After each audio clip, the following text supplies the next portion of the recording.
कैसे हैं आप सब। उम्मीद करती हूँ आप सब लोग ठीक होंगे। Here psychologist Areeba Sarwar. So today we have a learning topic is about attention deficit hyperactivity disorder. आज हम ADHD का ट्रीटमेंट चेक करेंगे विद द CBT। सो हम स्टार्ट ही हमारे एक केस के साथ करेंगे कि हम एक केस को हमने कॉन्सेप्चुअल केस रेडी किया है जिसमें हम कंप्लीट स्टार्टिंग यानी कि हम किस तरह से ADHD के क्लाइंट या पेशेंट को ट्रीट करने के लिए जो है हम इस्तेमाल करते हैं CBT को। पहले हम असेसमेंट देखेंगे कि CBT के थ्रू असेसमेंट क्या होती है, फिर कौन से बिहेवियरल इशू को चेंज करने के लिए कौन से गोल सेट किए जाते हैं और फिर उनकी कौन कौन सी टेक्निक्स इस्तेमाल की जाती हैं। फोकस करवाने के लिए, कंसंट्रेशन क्रिएट करने के लिए क्लाइंट के अंदर हम कौन कौन से गोल सेट करते हैं और फिर उनको किस तरह से और किन टेक्निक्स के ज़रिए विद द CBT हम उनको जो है वो ट्रीट करेंगे। तो फर्स्टली हम जो है वो केस हिस्ट्री लेते हैं CBT के through for the treatment of ADHD। Firstly हम क्लाइंट की इन्फॉर्मेशन लेते हैं। यहाँ पर हमने कोई नेम मेंशन नहीं किया, जस्ट AB मेंशन किया है, एज मेंशन किया 14 ईयर्स।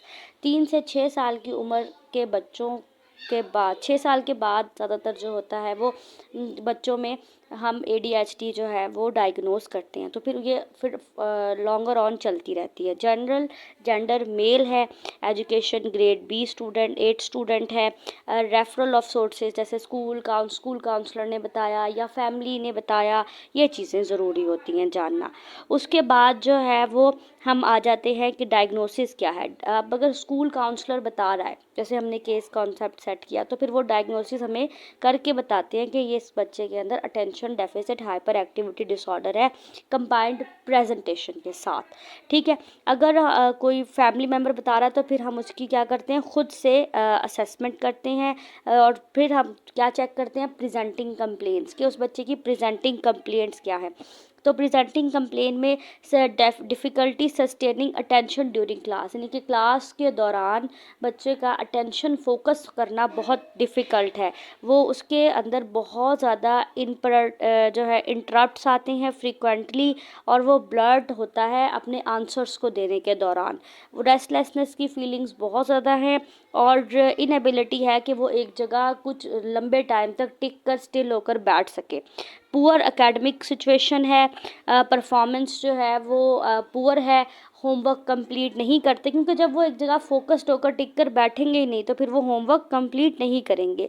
फ्रीक्वेंट आर्ग्यूमेंट है with the teachers and parents. ये ADHD के बच्चों के अंदर सम टाइम इस तरह के सिम्टम्स नज़र आ रहे होते हैं। तो ये प्रेजेंटिंग कंप्लेंट्स हैं अबाउट द ADHD पर्सन।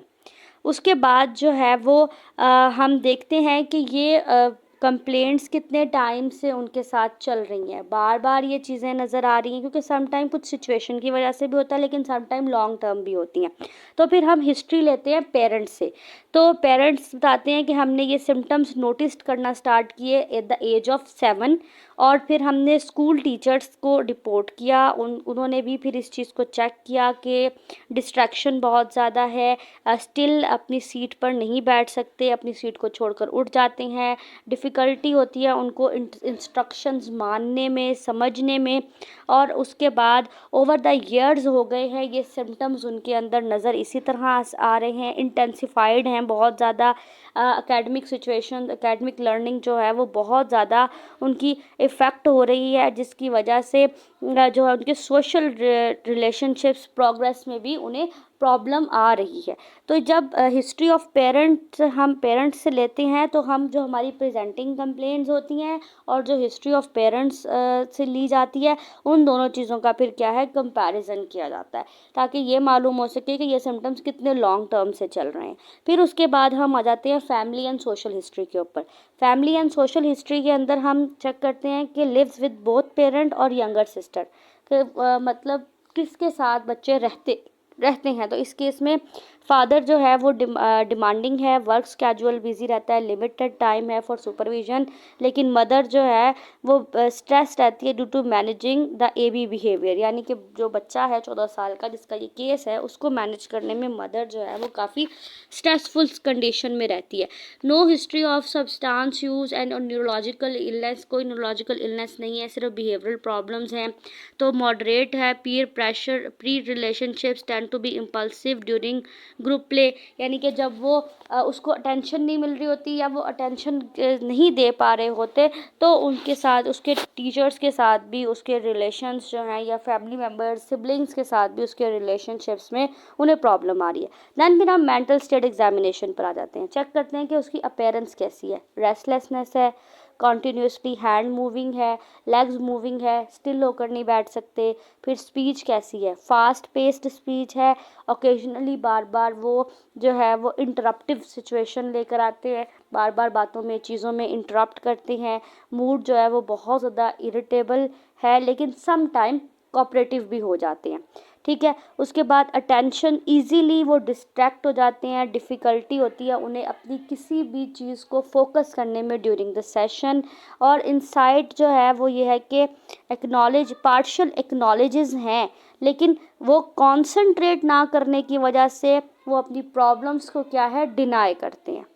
ठीक है, डिनाई सिचुएशन की तरफ चले जाते हैं लेकिन प्रॉब्लम है और प्रॉब्लम बढ़ती है। वो एक्नॉलेज, उन्हें मालूम भी है कि शायद मेरे इस बिहेवियर की वजह से प्रॉब्लम क्रिएट होती है लेकिन वो फिर भी क्या करते हैं, उस चीज़ को डिनाई करते हैं। दैन फिर केस फॉर्मुलेशन हो जाती है सीबीटी मॉडल के थ्रू। कोर बिलीफ क्या है, I can't do anything right, I always get in trouble. ये कोर बिलीफ हमने अपने क्लाइंट में बनाना है। फिर हम ऑटोमेटिक थॉट्स, जिसके अंदर this is boring, they are yet at an me anyway, यानी कि ये चीज़ बोरिंग है, उस बच्चे को ये महसूस हो रहा होता है लेकिन हमने उसे किस तरह कहना है कि ये अभी बोरिंग है लेकिन शायद आपका इंटरेस्ट डेवलप हो जाए। फिर हम बिहेवियरल पैटर्न की तरफ आ जाते हैं। हम वो अवॉइड करते हैं उन टास्क को देने में जिन पर उनका फोकस ना बन सके। हम जो है वो उनकी इंटरप्ट्स करते हैं कि उनकी एक्साइटमेंट क्या है। ठीक है, फिर हम मेंटेन करते हैं फैक्टर जिसमें हम negative reinforcement from the teachers, attention only when misbehave. जब हम टीचर से कहते हैं कि हम उन्हें जो है वो अटेंशन तब दें जब वो मिसबिहेव करें, अदरवाइज उनको थोड़ी देर के लिए छोड़ें। Lake of structure routine at home, low self esteem. अब इसका कंप्लीट सीबीटी ट्रीटमेंट आता है, ट्रीटमेंट प्लान है for the ADHD clients and patients. बच्चों में ज़्यादातर होता है ये। तो सबसे पहले हमारा असेसमेंट फ़ेज़ है। असेसमेंट फ़ेज़ के अंदर हम कंफर्म करते हैं कि बच्चे को एडीएचडी ही हो, हमारा गोल जो होता है, और इसकी जो है वो सवेरिटी कैसी है। फिर हम आइडेंटिफाई करते हैं कि behavioural, cognitive and emotional symptoms क्या हैं। फिर हम इस्टेब्लिश करते हैं कि हमने कौन कौन सी बेसलाइन फंक्शनिंग या इंडिविजुअल स्ट्रेंथ्स का इस्तेमाल करना है। टेक्निक्स इसमें यूज़ की जाती हैं clinical interview, rating scales, corner scale, ADHD rating scale and behavioural assessment system for the children's, जो कि ये तमाम तर टेक्निक्स जो है वो एडीएचडी के बच्चों को ट्रीट करने के लिए हम मुकम्मल तौर पर क्लिनिकल इंटरव्यू करते हैं जो कि बच्चे और पेरेंट्स के दरमियान में होता है। ठीक है, रेटिंग स्केल्स हम इस्तेमाल करते हैं ताकि हम सवेरिटी जान सकें कि आखिर एडीएचडी की सवेरिटी क्या है। कॉर्नर रेटिंग स्केल्स भी इसी चीज़ के लिए इस्तेमाल किया जाता है। एडीएचडी का अपना रेटिंग स्केल भी होता है और बिहेवियर असेसमेंट के लिए हम बीएएससी का इस्तेमाल करते हैं, जो कि जिसे हम base assessment system for children कहते हैं। उसके बाद असेसमेंट फेज़ आ जाता है। असेसमेंट फेज़ में हम बिहेवियरल ऑब्जर्वेशन भी करते हैं, यानी कि स्कूल और होम इन्वायरमेंट की असेसमेंट होती है कि स्कूल में उसका बिहेवियर कैसा है और घर पर उसका बिहेवियर कैसा है। देन हम कॉग्निटिव असेसमेंट में रहते हैं कि हम आइडेंटिफाई करते हैं कि अटेंशन कैसी है, उसकी मेमोरी कैसी है, वो चीज़ों को कितना लर्न रख पाते हैं। फिर हम देखते हैं कि प्लानिंग करते हैं कि डेफिसिट किन चीज़ों की वजह से कॉज हो रहा है, क्योंकि हमारा पूरा जो एक डिसऑर्डर है वो अटेंशन डेफिसिट हाइपर एक्टिविटी है ना। तो किस चीज़ की वजह से अटेंशन डेफिसिट कॉज हो रहा है, ऐसे आखिर ऐसी कौन सी वजूहात पैदा हो रही हैं जिसकी वजह से उसके अंदर फोकस करने में उसको जो है वो मुश्किल पेश आ रही है। तो ये हमारा असेसमेंट फ़ेज़ है जिसमें हम पूरी चीज़ें देखते हैं। हम पहले आइडेंटिफाई करते हैं चीज़ों को, फिर हम ऑब्जर्वेशन करते हैं, हम कॉग्निटिव असेसमेंट भी करते हैं, बिहेवियरल ऑब्जर्वेशन भी करते हैं, टेक्निक्स भी यूज़ कर रहे होते हैं कि आखिर कौन कौन सी टेक्निक्स का हम इस्तेमाल करके क्लाइंट को ट्रीट कर सकते हैं। तो फिर इसमें फिर हम साइको एजुकेशन की तरफ आ जाते हैं। साइको एजुकेशन फ़ेज़ में हम इंक्रीज़ करते हैं पेरेंट्स और चिल्ड्रन के दरमियान कि अंडरस्टैंड करवाते हैं कि आखिर ADHD है क्या।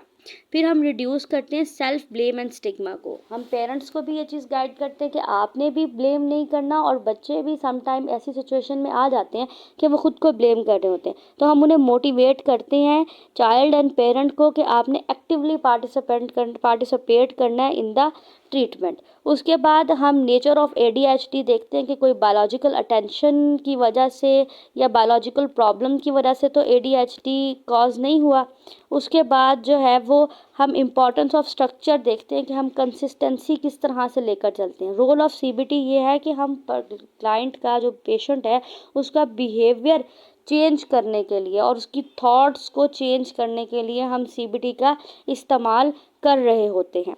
जिसमें हम नेचर ऑफ ADHD में हम बायोलॉजिकल बेस, अटेंशन, रेगुलेशन और इम्पल्सिटिविटी चेक करते हैं। फिर आ जाती हैं एक्टिविटीज़। फर्स्ट एक्टिविटी हम ये करवाते हैं कि हम डायग्राम्स का यूज़ करते हैं, स्टोरीज़ बताते हैं जो कि एक्सप्लेन करती हैं कि हाउ ब्रेन वर्क्स, कि दिमाग कैसे काम करता है। फिर हम डिस्कस करते हैं triggers that cause direction distraction in impulsivity, कि आखिर ऐसी कौन कौन सी जो है वो ट्रिगर्स आ रहे हैं। बच्चा अपने होमवर्क के दौरान ज़्यादा उठ बैठ करने का और भागने दौड़ने का काम कर रहे हैं, या फुल ऑन डे ही उसके अंदर ये चीज़ें चल रही हैं।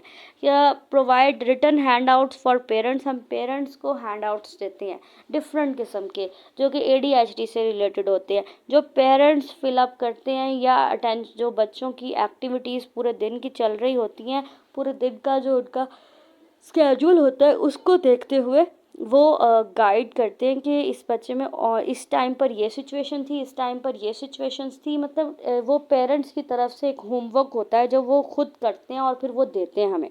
उसके बाद जो है वो कॉग्निटिव रीस्ट्रक्चरिंग फेज़ है, यानी कॉग्निटिव रीस्ट्रक्चरिंग फेज़ के अंदर जो हमारा मेन गोल होता है वो हम आइडेंटिफाई करते हैं negative thoughts related to self image and performance, और replace unhelpful thinking pattern and realistic and positive ones. अब इसके अंदर हम क्या टेक्निक इस्तेमाल करते हैं? हम टेक्निक इस्तेमाल करते हैं कि हम थॉट्स मॉनिटरिंग करते हैं कि क्या बच्चा नोटिस करता है कि आई कांट डू दिस और I will get in trouble, अगर मैं ये चीज़ कर लूँगा तो मैं मुश्किल में आ जाऊँगा। क्योंकि कुछ बच्चे ये सोचते हैं कि अगर वो होमवर्क कर लेंगे तो फिर उन्हें वो रोज़ करना पड़ेगा, इसलिए वो होमवर्क के दौरान बहुत ज़्यादा प्रॉब्लमेटिक सिचुएशन क्रिएट करते हैं। फिर हम करते हैं स्क्रॉटेटिक क्वेश्चनिंग, जिसमें what proof do you have and you can't do it, कि आपके पास ऐसी कौन सी बात है, क्योंकि 14 साल का बच्चा बहुत अच्छे तरीके से आपको जवाब दे सकता है। तो आप उससे पूछते हैं कि आपको क्या लगता है कि अगर आप ये काम कर लेंगे, आप ये काम जो है वो नहीं कर सकते, आप कैसे प्रूफ कर सकते हैं। फिर बिहेवियरल इंटरवेंशंस आ जाती हैं। बिहेवियरल इंटरवेंशंस के अंदर टोकन इकोनॉमी है, यानी कि रिवॉर्ड सिस्टम दिया रहता है उसकी डिज़ायर के मुताबिक।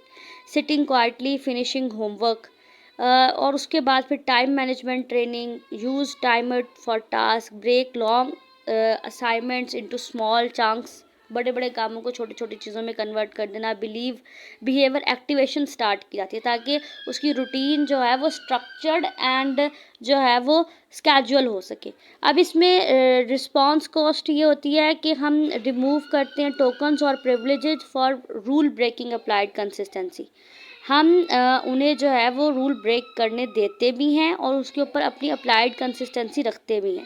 फिर उसके बाद एक्टिविटी स्केड्यूलिंग होती है, फिजिकल एंड आउटलेट्स मैनेजिंग, जो कि रेस्टलेसनेस को ब्रेक करने में काम करती है। उसके बाद फिर जो है कॉग्निजेंसी है, जिसमें हम कॉन्ट्रैक्ट करते हैं विद द अदर थिंग्स ताकि वो चीज़ों को समझ सके। फिर अटेंशन एंड कॉन्सेंट्रेशन ट्रेनिंग होती है। Stop think act technique use की जाती है, जो कि पॉज बिफोर रिएक्टिंग। अगर वो किसी भी चीज़ के ऊपर रिएक्ट करने लगे तो हम उन्हें स्टॉप कर देते हैं, पॉज कर देते हैं कि आप रुक जाए, पॉज हो जाते हैं। जब हम उन्हें सिखाते हैं तो वो हो जाते हैं। माइंडफुलनेस एक्सरसाइजेस के अंदर हम डीप ब्रीथिंग एक्सरसाइज, जैसे ही वो पॉज सिचुएशन में आते हैं हम उन्हें डीप ब्रीथिंग एक्सरसाइज करवाते हैं।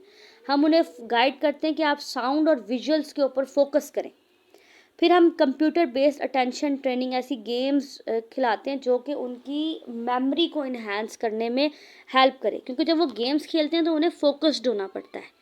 फिर मसल प्रोग्रेसिव रिलैक्सेशन टेक्निक्स, जो कि साइकोलॉजिकल रेस्टलेसनेस को रिड्यूस करने के लिए इस्तेमाल की जाती है, ताकि जैसे जैसे रेस्टलेसनेस कम होगी वैसे ही वो बच्चा फोकस्ड होना स्टार्ट हो जाएगा। उसके बाद जो है वो हम ये उसके साथ social skills and emotional regulation trainings पर आ जाते हैं। हमारा इसमें गोल ये होता है कि हम इम्प्रूव कर सकें कम्युनिकेशन एंड रिलेशनशिप मैनेजमेंट को, डेवलप कर सकें कि वो अपने एंगर, फ्रस्ट्रेशन और इम्पल्सिटिविटी आउटबर्स्ट को कंट्रोल करे। रोल प्लेइंग ये होता है कि वो प्रैक्टिस कर सके कि उसने किस तरह से टर्न लेना है, कैसे सुनना है और किस तरह से एम्पैथी जो है शो करानी है। प्रॉब्लम सॉल्विंग स्टेप्स की तरफ आ जाते हैं। ट्राई करते हैं कि वो रिव्यू करे अपने आउटकम को, कि जो भी वो महसूस कर रहा है उस चीज़ के बारे में वो बताए। थिंकिंग ऑप्शंस दी जाती हैं एंगर मैनेजमेंट के लिए, क्योंकि ऐसे बच्चों को उनके इमोशंस और बिहेवियर को लिंक करने के लिए सम टाइम उनके साथ जो है वो एंगर इश्यूज बहुत ज़्यादा बढ़ जाते हैं। वो अपनी फ्रस्ट्रेशन को जो वो महसूस कर रहे हैं, जो वो बयान नहीं कर सकते, उसे वो गुस्से में निकालने की कोशिश करते हैं। तो फिर हम क्या करते हैं, स्टॉप काउंट ब्रीथ रिस्पॉन्ड का, यानी कि हम उसे स्टॉप करते हैं, उसे जो है 10 to 1 तक जो है वो उल्टी उससे रिवर्स उससे काउंटिंग कराते हैं और फिर उसे कहते हैं कि आपने डीप ब्रीथिंग करनी है। फिर parents and teachers training involve होती हैं। इसमें हम टीचर्स को टीच करते हैं पेरेंट्स को कि उनकी सीबीटी स्ट्रेटजीज जो हैं वो होम सपोर्ट बहुत ज़रूरी है। हम प्रमोट करते हैं कि आप अगर वो छोटा सा कोई डिसिप्लिन आपकी बात मान रहा है, कोई छोटी बात उसने आपकी मान ली है, तो आपने उसको रिवॉर्ड देना है, जिससे उसे लगेगा कि अगर मैं बात मानूंगा तो फिर या मानूंगी तो फिर मुझे अच्छा बच्चा कहा जाएगा। एजुकेट करते हैं पेरेंट्स को बिहेवियर पैटर्न ऑफ एडीएचडी में, जिसमें हम उन्हें ट्रेनिंग देते हैं कि आपने पॉजिटिव रेनफोर्समेंट इस्तेमाल करनी है रादर देन पनिशमेंट, पनिश नहीं करना।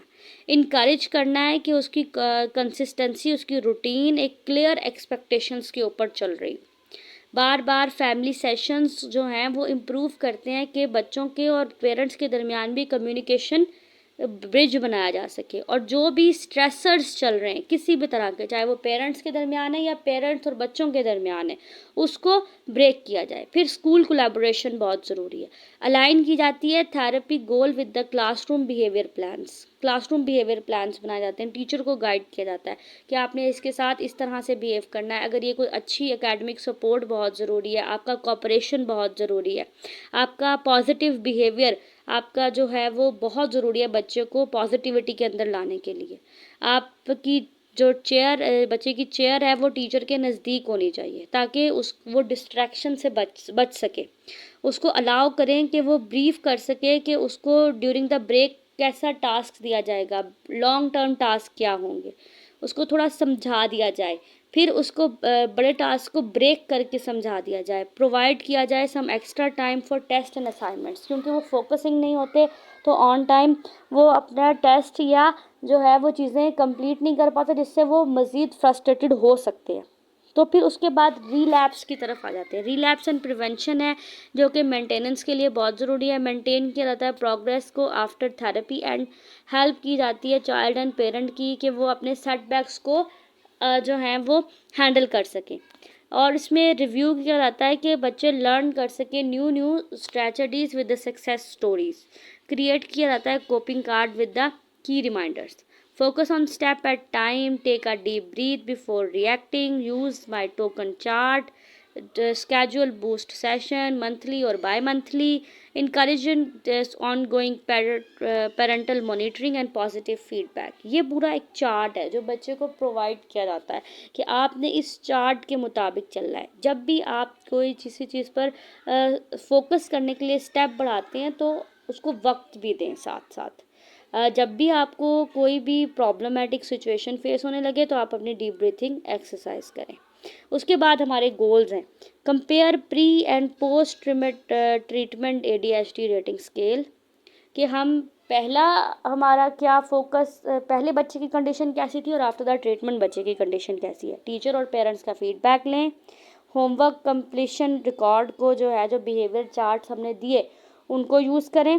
सेल्फ रिपोर्ट इम्प्रूवमेंट के थ्रू बच्चे की अटेंशन, मूड और रिलेशनशिप्स को चेक करें। ये हमारा पूरा एक मेयर थेरेपी इफेक्टिव प्रोग्रेस है जो कि हमने पहले सेशन से लेकर हमारे आने वाले लास्ट सेशन तक हमने जो पूरी एक रिपोर्ट बनाई हुई होती है वो हम तमाम चीज़ों को आपस में कंपैरिजन करते हैं कि बच्चे के अंदर 40, 50, 60 या 70 कितना % चेंज आ गया है। जब हम इतने सारे गोल्स लेकर चल रहे होते हैं, एक एक करके उन गोल्स को कंपाइल करते हैं, कंप्लीट करते हैं, तो बच्चों में चेंजेस आना स्टार्ट हो जाती हैं। ये हमारी CPD की पूरी एक स्ट्रेटजी है जो हम इस्तेमाल कर रहे हैं। उसके बाद एक्सपेक्टेड आउटकम्स क्या होने चाहिए? एक्सपेक्टेड आउटकम्स आपके ये होने चाहिए कि उसके अंदर एबिलिटी इंक्रीज हो, कि वो सस्टेन अटेंशन टास्क पर आ जाए, अपने उसका इम्पल्स कंट्रोल जो है वो इम्प्रूव हो जाए, और डिसरप्टिव बिहेवियर जो है वो रिड्यूस हो जाए, वो उसकी सेल्फ एस्टीम और मोटिवेशन इन्हेंस्ड हो, better academic performance and family relationships better हो जाए, long term self regulation using CBT strategies. CBT strategies का मतलब ही ये है कि हमने उसको सिर्फ एक चीज़ से हटाकर दूसरी चीज़ पर, उसकी नेगेटिव स्टेटमेंट से हटाकर उसका फोकस पॉजिटिव स्टेटमेंट पर डाल देना है। जैसे ही उसका फोकस पॉजिटिव स्टेटमेंट की तरफ आएगा, उसके लाइफ के आउटकम्स जो हैं वो आपके गोल के मुताबिक जो है वो चेंज होना स्टार्ट हो जाएंगे। बच्चों को हम चीज़ें सिखा सकते हैं, थोड़ा टाइम लगता है, टाइम गेनिंग होता है, लेकिन सिखा लेते हैं। Must like, comment, share.